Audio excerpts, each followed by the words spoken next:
Hello guys! Welcome back again sa ating YouTube channel.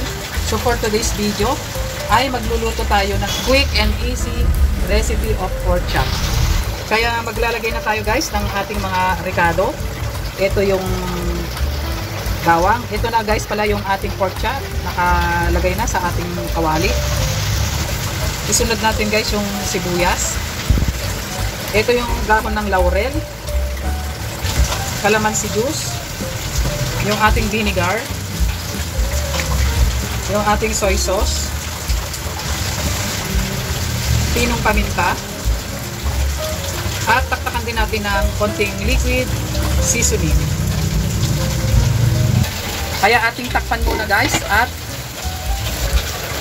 iwan natin yung ating kalan sa mahinang apoy. Update guys sa ating niluluto. Ayan, kuluan na. Baliktarin lang natin guys yung ating mga pork chop para maluto naman yung kabila, yung nasa ibabaw.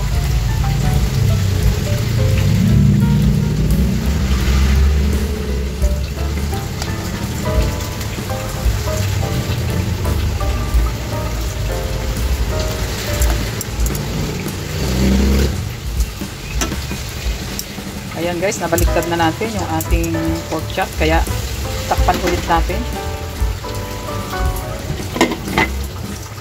Update guys sa ating nilulutong pork chop. Ayan, baliktarin ulit natin.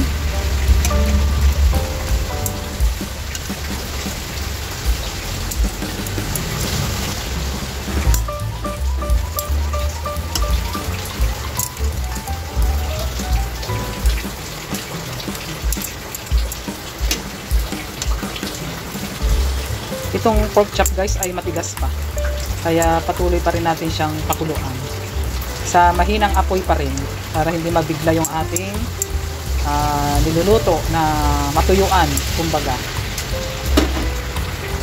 At mag-add tayo ng konting water.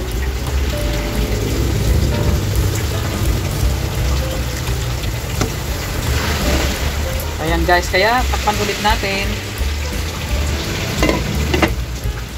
Update guys sa ating niluluto. Ayan, kuluan pa rin siya guys. At maglalagay pa tayo ng brown sugar.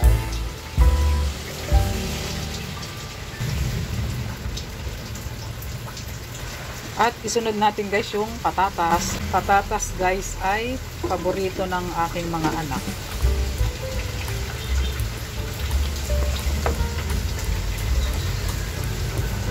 Ayan, kaya takpan muna natin.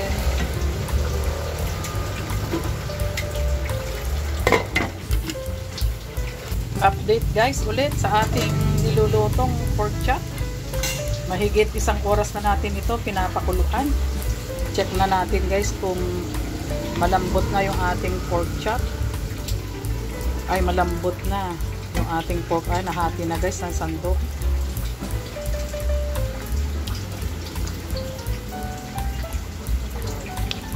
At yung ating patatas guys na nilagay ay luto na rin. Halos wala na siyang sabaw. Kaya ayan na nga guys, it's done na ang ating pork chop recipe.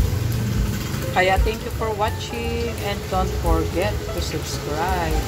Bye bye!